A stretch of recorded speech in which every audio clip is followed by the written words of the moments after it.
My dear students, I am Professor C.P. Singh.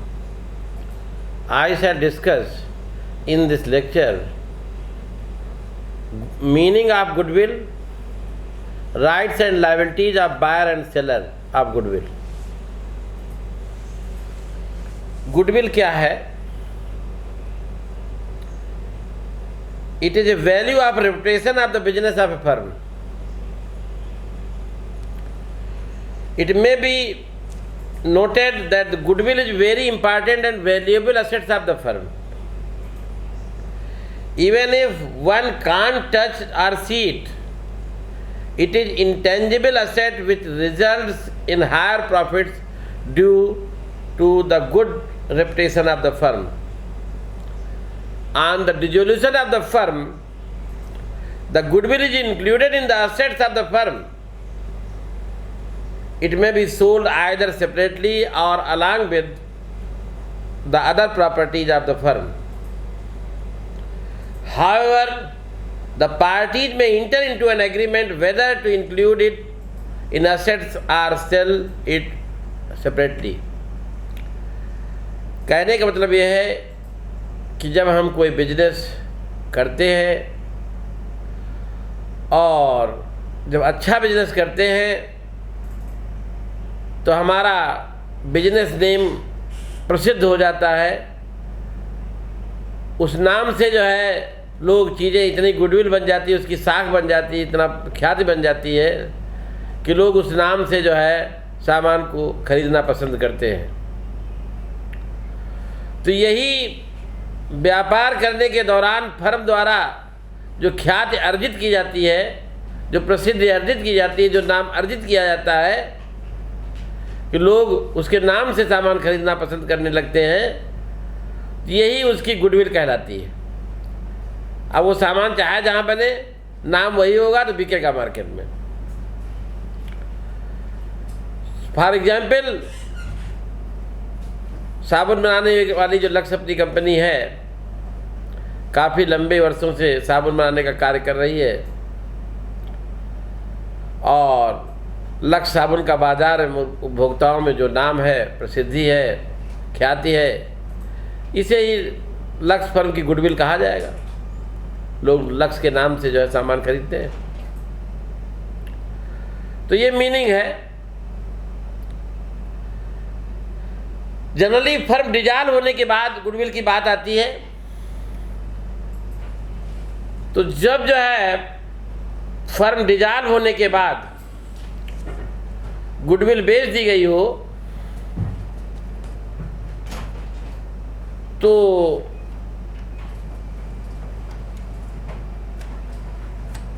Fifty 55 की sub section 1 जो है, जो प्रावधान करती है, उसके बारे में हम कह सकते हैं कि डिसोल्यूशन के बाद फर्म के अकाउंट्स डिटरमिन करने में गुडविल को फर्म की प्रॉपर्टी में इंक्लूड किया जाता है।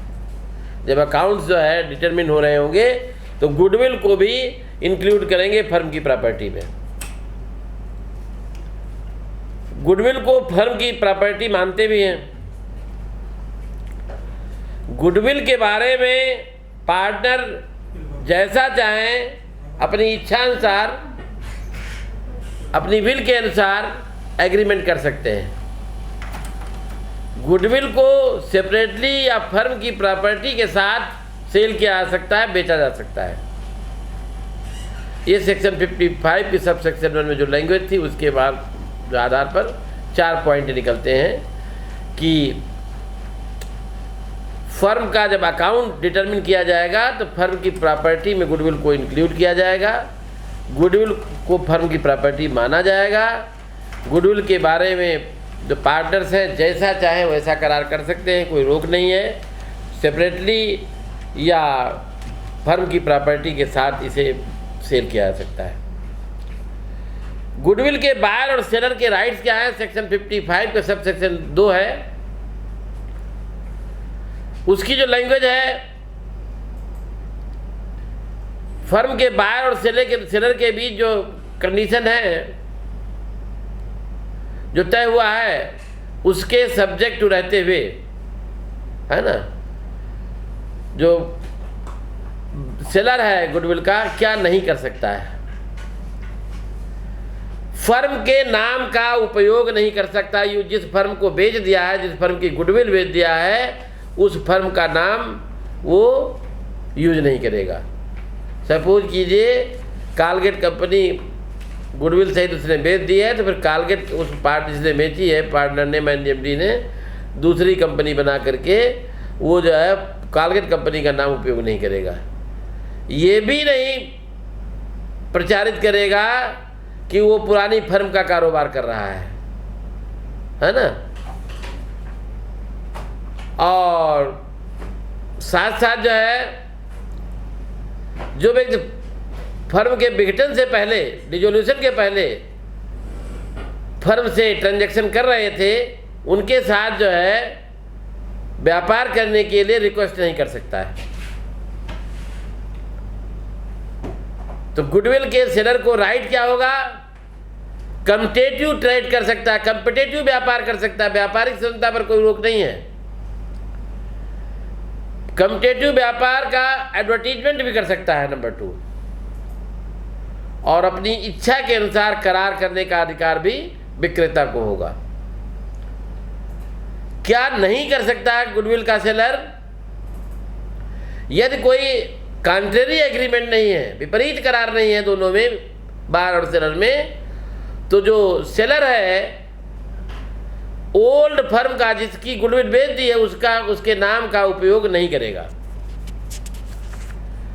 ये प्रचार नहीं करेगा कि पुरानी फर्म के कारोबार को चला रहा है, साथ साथ जो है पुरानी फर्म के ग्राहकों को फर्म के साथ व्यापार करने के लिए भी अट्रैक्ट नहीं करेगा, सॉलिसिट नहीं करेगा। इस मामले में च्यूर्टन वर्सेस डगलस का एक पुराना वो है कि फूड स्टेप का ट्रेड करने वाली एक फर्म में च्यूर्टन, डगलस तथा कुछ लोग पार्टनर थे। डगलस के फर्म से रिटायर होने पर एक अन्य व्यक्ति डगलस के स्थान पर पार्टनर बना, एक नए पार्टनर को शामिल किया गया। डगलस ने पुरानी फर्म का सारा शेयर, गुडविल और इंटरेस्ट जो है बेच दिया था, सह पार्टनर एवं नए भागीदारों को बेच दिया था, दे दिया था। पुरानी फर्म पुरानी डगलस एंड कंपनी से व्यापार करती रही। डगलस ने कुछ दूसरे पार्टनर के साथ डगलस एंड कंपनी के नाम से फूड स्टेप का व्यापार करने वाली फर्म कॉन्स्टिट्यूट की। कस्टमर्स के पास ये रिटर्न मैसेज भेजा कि पुरानी फर्म का व्यापार नई फर्म के द्वारा किया जा रहा है, और सूट फाइल करने पर कोर्ट ने इंजंक्शन पारित करते हुए जो है डगलस एंड कंपनी को ऐसा करने से रोक दिया। उन्होंने कहा वो उसी किस्म का व्यापार कर सकता है, वो पुरानी फर्म के समीप में भी व्यापार कर सकता है, लेकिन जो है वो ये नहीं कह सकता कि जो पुरानी फर्म कारोबार कर रही थी, नई फर्म वही कारोबार कर रही है। ट्रेगो वर्सेस हंट का 1986 का एक केस है। ट्रेगो वार्निश बनाने का काम करते थे, हंट उनके पार्टनर थे, पर कंडीशन ये थी कि फर्म की गुडविल सदैव ट्रेगो की ही रहेगी। ट्रेगो की डेथ हो गई, उनके स्थान पर फर्म की पार्टनर उनकी वाइफ बन गई। मिसेस ट्रेगो और हंट में भी एक री एग्रीमेंट हुआ, जिसमें भी ये प्राविजन था कि जो गुडविल है वो मिसेस ट्रेगो की ही रहेगी। फर्म अभी डिजॉल्व नहीं हुई थी, समाप्त नहीं हुई थी, टाइम बाकी था। उसके पहले मिसेस ट्रेगो को यह जानकारी मिली कि मिस्टर हंट जो है कस्टमर्स की लिस्ट बना रहे हैं, जिससे फर्म डिजॉल्व होने के बाद जो है वो फर्म के कस्टमर से जो है संपर्क कर सके। मिसेस ट्रेगो ने हंट को रोकने के लिए जब सूट फाइल किया तो कोर्ट ने जो है हंट को ऐसा करने से रोक दिया, और उन्होंने कहा कि वो ऐसा नहीं कर सकते क्योंकि गुडविल मिसेस ट्रेगो की प्राइवेट प्रॉपर्टी थी। ट्रेगो के मामले में गुडविल बेची नहीं गई थी, परंतु गुडविल के ओनर को उतना ही राइट सुरक्षा दी जाती जितनी गुडविल के बायर को। ट्रेगो और च्यूर्टन के मामले में जो प्रिंसिपल लेट डाउन किए गए उसे सेक्शन 55 की सब सेक्शन 2 में जो है अपनाया गया है। उसमें यह है कि वो कम्पिटिटिव प्राइस का जो है, जो गुडविल के विक्रेता को जो है राइट देती है कि प्रतियोगी व्यापार करने का अधिकार है, कम्पिटिटिव ट्रेड करने का, बिजनेस करने का राइट है सेलर को गुडविल के। रिजोल्यूशन के बाद जब किसी फर्म की गुडविल बेच दी जाती है तो प्रत्येक पार्टनर को राइट है कि गुडविल के बायर के मुकाबले में व्यापार कर सकता है। उसे कंपटीशन करने से रोका नहीं जा सकता, क्योंकि ऐसा करने से व्यापारिक स्वतंत्रता पर हस्तक्षेप होगा। दूसरा है राइट टू एडवर्टीजमेंट। फर्म की गुडविल का सेलर जो है, जो व्यापार कर रहा है, उसका वो विज्ञापन प्रचार प्रसार सब कर सकता है, क्योंकि विज्ञापन प्रचार जो है व्यापार की रीढ़ होती है। बिना एडवर्टीजमेंट का कारोबार का चलाना इम्पॉसिबल है। विज्ञापन जो एडवर्टीजमेंट है नए कस्टमर्स को अट्रैक्ट करता है।